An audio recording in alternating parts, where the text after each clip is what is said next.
entire thing happened within the span of like less than 10 seconds. Like it was really, really quick. Which is why like I think nobody could really respond to it.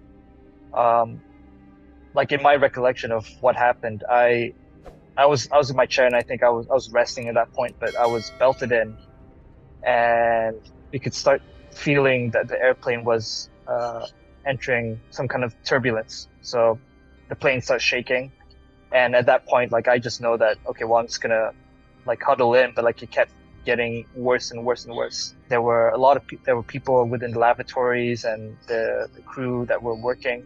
Anybody who were standing, especially the people within the lavatories and were the most injured from what I've seen.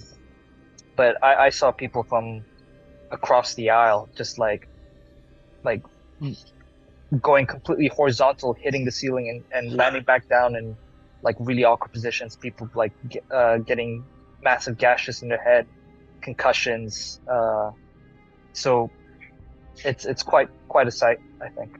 Trying to deal with the situation before you could even really tell everybody within the plane to brace or hold on or to buckle in. So you really just had to work with your instincts. Like I knew there was a lady behind me, I think from New Zealand, who was unbuckled, but she very, really quickly buckled in. Like the people who didn't respond or who were sleeping were the ones that like I didn't realize the things that broke within the airplane, the dents that were made in the overhead like luggage compartments and all the additional kind of paneling above our heads. Like I thought it was just the oxygen masks coming out and then popping out the panel, but in fact like heads had literally pushed through and broken those plastic panels, and like there's blood and there's bits and pieces just broken everywhere. But maybe I might feel not so good in the future, but you know, things like this usually take some time to process, and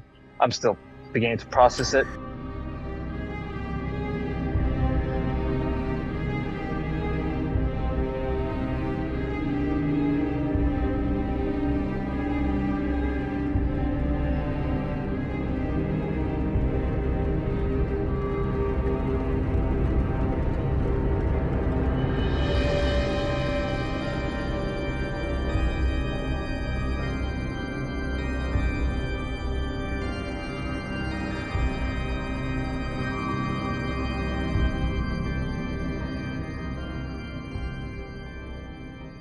Deeply saddened by this incident. It has resulted in one confirmed fatality and multiple injuries. On behalf of Singapore Airlines, I would like to express my deepest condolences to the family and loved ones of the deceased. We are very sorry for the traumatic experience that everyone on board SQ321 went through. Our priority is to render all possible assistance to our passengers and crew members. Singapore Airlines swiftly dispatched a team to Bangkok last night, and they have been helping our colleagues with the support on the ground.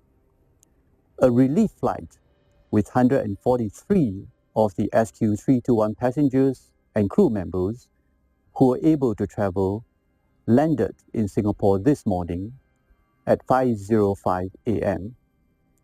Another 79 passengers and 6 crew members are still in Bangkok. This includes the injured who are receiving medical treatment, as well as their families and loved ones who were on the flight. Subscribe to Midday India. Get direct notifications on all our videos by clicking on the bell icon.